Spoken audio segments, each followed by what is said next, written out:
होंगे, open gym होंगी, rain water harvesting होंगी, खेल के मैदान होंगे, खेल की सुविधाएं होंगी। ये सब सोच से परे थी, लेकिन ये सब संभव हो पाया। ग्राम पंचायत सचिवालय का तो हम कॉन्सेप्ट ही नहीं जानते थे। पंचायत घर जो हमारे बनते थे, कई बार लोग गांव के कोई उसमें बकरी बांध देता था, कोई भूसा भर देता था, कोई कंडे भर देता था। ये सब बिल्डिंगें उसके लिए थी, क्योंकि और कोई प्रयोग हमें समझ में नहीं आता था। आज माननीय मुख्यमंत्री जी की दूरदर्शी सोच और जो धरातल पर काम करने की उनकी प्रबल इच्छा दिन रात रहती है, उसकी बदौलत, और माननीय प्रधानमंत्री जी की जो सोच है कि ग्रामीण स्तर पर आमूलचूल परिवर्तन किए जाए, लोगों के लिविंग स्टैंडर्ड को बढ़ाया जाए, उस सबके भागीदार आप लोग बने हैं। मैं हमेशा कहता हूं कि गांव का प्रधान गांव के प्रधानमंत्री से कम नहीं होता।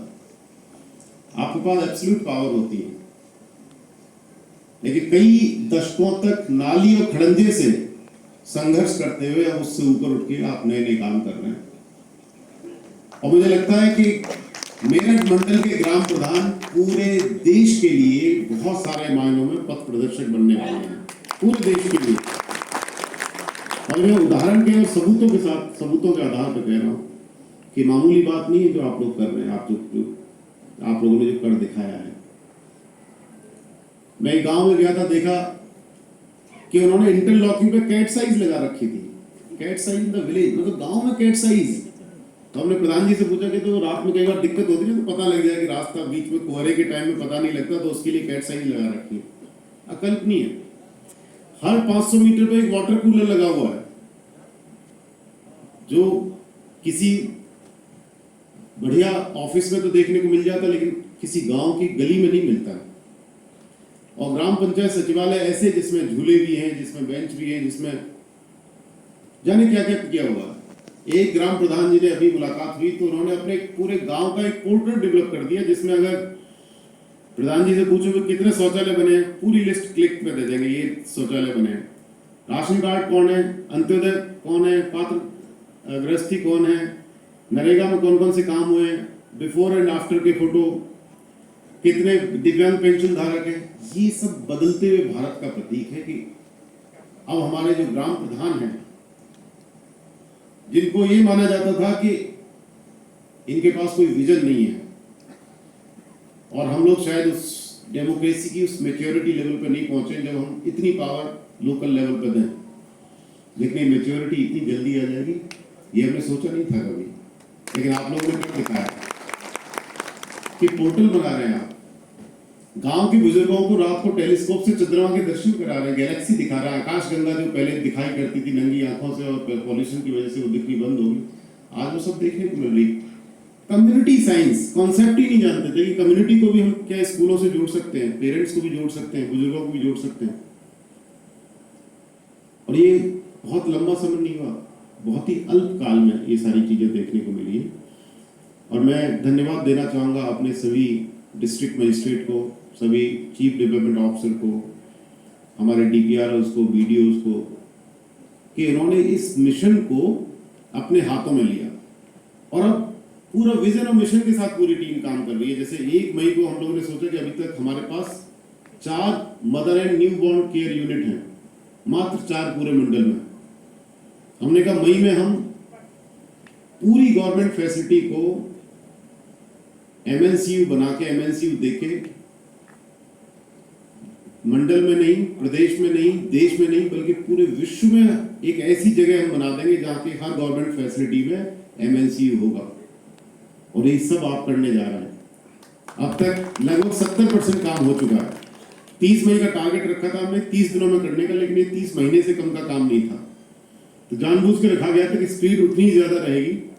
अब 30 मई की बजाय 30 जून हमने रखा, लेकिन बाकियों ने अभी तक अगले 30 साल का भी नहीं रखा कि 30 साल में हम हर गवर्नमेंट फैसिलिटी में करेंगे। लेकिन मेरठ मंडल के अधिकारियों ने, मेरठ मंडल के डॉक्टर्स ने, मेरठ मंडल के जनप्रतिनिधियों ने ये संकल्प लिया। और यहां जिस तरीके से बच्चों ने खेलों के क्षेत्र में नाम कमाया, अभी आपने देखा कि 10 उत्तर प्रदेश से ओलंपिक में भाग लेने गए थे 10 खिलाड़ी, उनमें से 8 अकेले मेरठ मंडल के थे, 80% प्रतिभा यहाँ से थे। उसको देखते हुए भी हमारे ग्राम प्रधान आज की तारीख में खेलों की सुविधाएं दे रहे हैं, पार्क बना रहे हैं, बैडमिंटन कोर्ट बना रहे हैं, फुटबॉल ग्राउंड बना रहे हैं, वॉलीबॉल नेट लगा रहे हैं, ये सारी चीज़ें कर रहे हैं। और यहाँ तक कि हमारी जो गांव की जनता है वो भी इतनी अवेयर हो गई कि मैं एक बिजरौल गांव में बागपत में गया तो वहाँ ऐसी चौपाल लगी हुई थी। मैंने पूछा भाई गांव में और कोई समस्या है, तो एक महिला खड़ी हुई हाथ खड़ा किया, उन्होंने कहा एक समस्या है हमारे यहाँ। मैंने कहा बताइए। कहते यहाँ आप लोग जो भी बातें करते हो जनरली पुरुषों के लिए करते हो या पुरुष उनका इस्तेमाल करते हैं। तो मैंने कहा बताइए आपको क्या चाहिए। कहते आप क्या महिलाओं के लिए अलग से कोई जिम खोल सकते हैं। तो मैंने कहा भाई खोल तो देंगे लेकिन उस जिम में आएगा कौन। कहते मैं आऊंगी और मेरे साथ की कई लड़कियां हैं। मैंने कहा जिम आपने की है। तो उन्होंने कहा मैं रोज जाती हूँ बड़ा। कई बार हमें कम्युनिटी की आवश्यकता का भी एहसास नहीं है, लेकिन जब उनसे पूछो और उनको अपॉर्चुनिटी दो कि आपको क्या चाहिए तो बहुत सारी चीजें बताते हैं। और उन्होंने बताया, और मैं डीएम बागपत श्री राजकुमार यादव जी का धन्यवाद देना चाहूँगा। उन्होंने 1 महीने के अंदर इस प्रदेश की, और देश की हमें पता नहीं लेकिन प्रदेश की पहली महिला ओपन जिम उन्होंने एक जिम बनवाई। ये गांव है जो शहर से कहीं ज्यादा अच्छे हो गए हर मामले में। कोरोना काल में लोगों ने शहर छोड़ के गांव ढूंढना शुरू किया था। कईयों ने तो कई सालों बाद, कई दशकों बाद गांव देखे और उनको एहसास हुआ कि यहाँ की हवा में कितनी शुद्धता है, पानी में कितनी शुद्धता है, लोगों में कितना सद्भाव है, कितना प्रेम है। और बहुत सारे लोगों ने इस कोरोना में एक बार जो गांव में लौटे उसकी वजह से गांव में नए नए एंटरप्रेन्योरशिप शुरू की, गांव के लिए कुछ करने का उन्होंने फैसला लिया। ये बहुत शुभ संकेत है।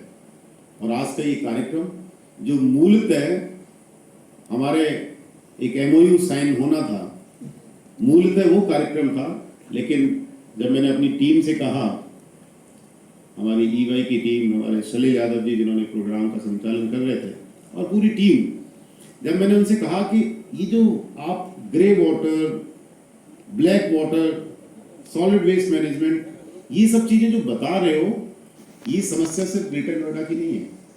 अगर आप कुछ सॉल्यूशन लेके आए हो तो हमारे जितने भी ईओ हैं, नगर पंचायत और नगर पालिका, नगर निगम है, उनको भी ये जानना बहुत जरूरी है, उनको भी समझना जरूरी है। मैं कुछ दिन पहले, वैसे तो मूवी देखने का टाइम नहीं मिलता, ऐसे ही चलते चलते ट्रैवलिंग में कभी कभी मौका मिल जाता, तो मैं बंटी बबली देख रहा था। तो देख रहा था कि उसके हर सीन में कूड़ा दिखाई दे रहा है अगर ध्यान से देखो तो। लेकिन क्योंकि हम हीरो हीरोइन पे जनरली ध्यान देते हैं, विलन पे दे लेते हैं कभी कभी, लेकिन बैकग्राउंड पे नहीं देते। इतना कूड़ा पहले हुआ करता था, आज ऐसा नहीं है स्थिति। पर ग्रामीण क्षेत्र में कूड़े के निस्तारण की समस्या कहीं ज्यादा बढ़ी है, क्योंकि ग्रामीण क्षेत्र में जो पहले कूड़ा निकल रहा था वो सब बायोडिग्रेडेबल था, वो सब सड़ जाता था, सब प्रकृति के अनुकूल था।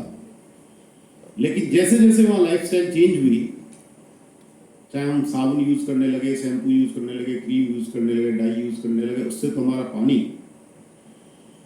दूसरा जो हम मार्केट के प्रोडक्ट खरीदने लगे उसकी वजह से जो प्लास्टिक और बाकी जो गार्बेज निकलने लगा और ऐसे ही डालने लगे, वो किसी न किसी लो लाइंग एरिया में, वाटर बॉडी में, जल स्रोत में पहुंच गया। और गांव में इस समय सबसे बड़ी समस्या जो हो गई है वो कूड़े की हो गई है, वो सेप्टिक टैंक जो हमारे तालाब बन गए उसकी हो गई है। मैं प्राय लोगों से कहता रहता हूँ, पहले हम लोग तालाब में नहाते थे, फिर थोड़े दिन बाद उसमें जानवर पानी पीते थे, फिर उसके बाद सिर्फ वो जानवरों के नहाने लायक बचा, लेकिन वो किसी लायक नहीं बचे।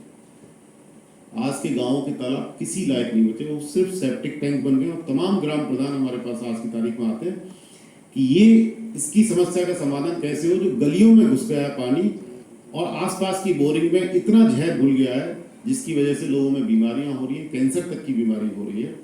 तो उसी को एड्रेस करने के लिए, क्योंकि हम सभी ग्राम प्रधानों को नहीं बुला सकते थे, लेकिन जो हमारे प्रोग्रेसिव ग्राम प्रधान हैं और जो हमारे ईओज हैं सारे के सारे, वो यहाँ से सीख के जाएं और एक एम्बेसडर की तरह आपने जो यहाँ ज्ञान अर्जित किया पहले अपना इम्प्लीमेंट करें, फिर बाकी ग्राम प्रधानों को अपने आप बुलाएं कि ये देखिए ये समस्या का समाधान है।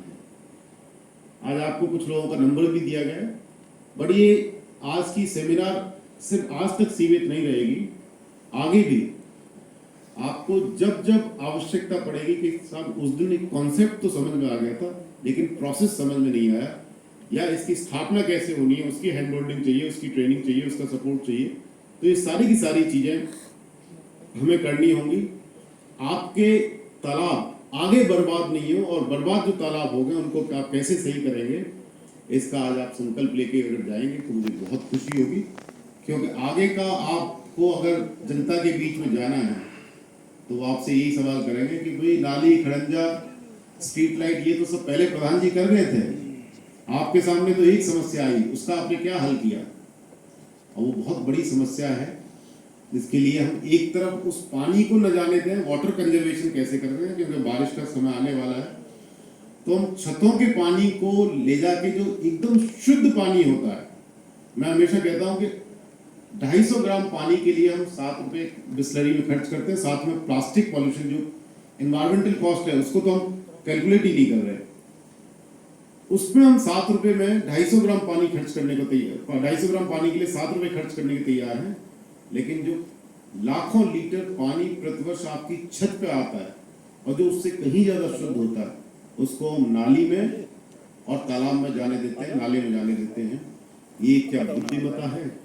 कहीं ना कहीं हम गलती कर रहे हैं कि हम पहले शुद्ध पानी को अशुद्ध होने दे रहे हैं, अशुद्ध को फिर फिल्टर आउट करके, एक्सट्रैक्ट करके, प्योरीफाई करके, बॉटल में पैक करके फिर हम जो है इसको खरीद रहे हैं और पी रहे हैं।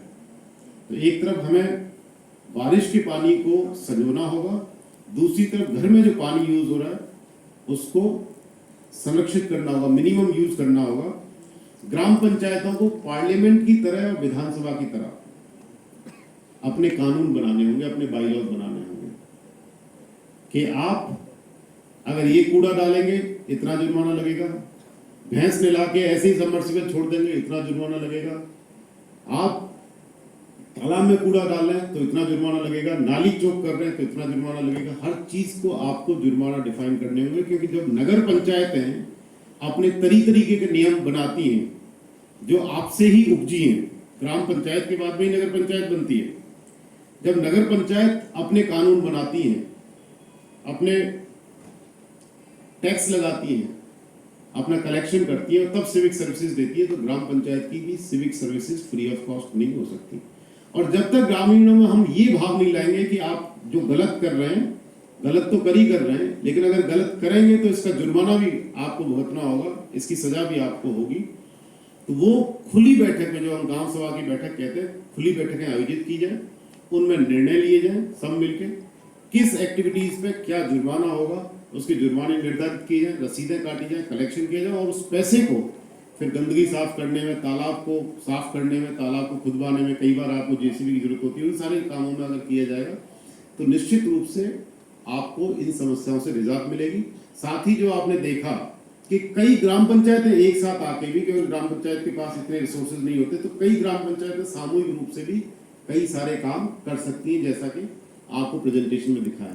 तो अभी तक हर ग्राम पंचायत अपने तक सीमित रहती है, कभी भी 2 ग्राम पंचायत या 5 ग्राम पंचायत मिलकर कोई कार्य योजना नहीं बनाती, लेकिन ये भी हमें करना होगा और देश के सामने दिखाना होगा कि कैसे कोऑपरेटिव मॉडल हम लोगों ने यहाँ पे जन सहभागिता के साथ साथ पंचायत सहभागिता हमने करी और ये काम करके दिखाया।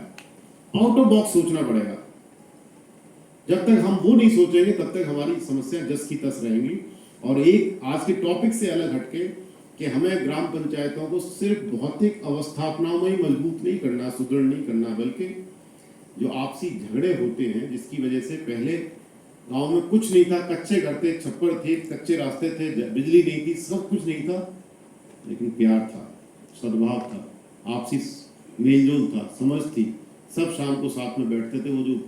वो चीज खत्म हो गई है, उसके लिए भी हमें प्रयास करना होगा। ग्राम पंचायतों में चुनाव की वजह से जो पार्टी बंदी हो गई, झगड़े हो गए हैं, एक दूसरे के बीच में मनमुटाव आ गया है, छोटी छोटी मेड़, चक्रोड, नाली के ऊपर जो झगड़े शुरू हो जाते हैं, पानी के जाने के ऊपर झगड़े शुरू हो जाते हैं, इन सबको भी खत्म करने के लिए हमें समितियां बना के लोगों में बैठ के फैसले कराने होंगे, ताकि वो चीजें तहसील दिवस, थाना में या कोर्ट कचहरी न पहुंचे। उससे ग्राम पंचायतों में जो नुकसान हो रहा है उसकी भरपाई कोई नहीं कर सकता। आपकी सड़क टूट जाएगी, नाली टूट जाएगी, आप दोबारा बना सकते हो, लेकिन दिलों के बीच में दूरियां बन के जो दिल टूट जाते हैं उसकी कोई फेविकॉल या कोई ऐसी दवाई नहीं आती, कोई वो नहीं। तो आपको अवस्थापना के अलावा सामाजिक क्षेत्र में भी काम करना होगा। और मैं चाहूंगा कि जैसे लोग कहते हैं गार्बेज फ्री विलेज, कि कूड़ा मुक्त गांव, इसी तरीके से झगड़े मुक्त गांव भी उतनी ही आवश्यकता है आज के समय में। मुझे पूरा विश्वास है कि यहाँ जिस तरीके से अच्छे अच्छे काम दिखाए गए हैं और अल्प समय में ही आपने ये सब कर दिखाया, आने वाले समय में निश्चित रूप से आप बहुत सारे देश के सामने उदाहरण प्रस्तुत करेंगे। मैं पुनः SBI कार्ड और IPCA का बहुत बहुत धन्यवाद देता हूं, जिन्होंने आज ग्रेटर नोएडा के लिए एक बहुत बड़ा CSR इनिशिएटिव शुरू किया। मैं सभी डिस्ट्रिक्ट मजिस्ट्रेट का, हमारे चीफ डेवलपमेंट ऑफिसर नगर आयुक्त साहब गाजियाबाद का विशेष रूप से धन्यवाद, जिन्होंने बहुत अच्छा प्रेजेंटेशन दिया। आप सभी ग्राम प्रधानों का जो बहुत दूर दूर से आए हैं, मेरी टीम काफ़ी सुशंकित थी कि साहब लग नहीं रहा कि कोई आएगा। मैंने कहा नहीं ऐसा नहीं है, उनको एक बार हम कहते हैं तो वो भगे भगे आते हैं। तो आपने एक छोटे से मतलब छोटे शॉर्ट नोटिस पर आपने इतनी दूरी तय करके आज इस ऑडिटोरियम में, इस कार्यक्रम में आपने शोभा बढ़ाई। मैं आप सभी का हृदय से आभारी हूँ, मेरी टीम का मैं विशेष रूप से, जिन्होंने पूरा ये प्रोग्राम ऑर्गेनाइज किया और हम सबको ये मौका मिला उनकी वजह से, उस पूरी टीम का भी, ग्रेटर नोएडा अथॉरिटी की टीम का मैं हृदय से आभारी हूँ। आप सभी को उज्जवल भविष्य के लिए बहुत बहुत शुभकामनाएं। जय हिंद, जय भारत।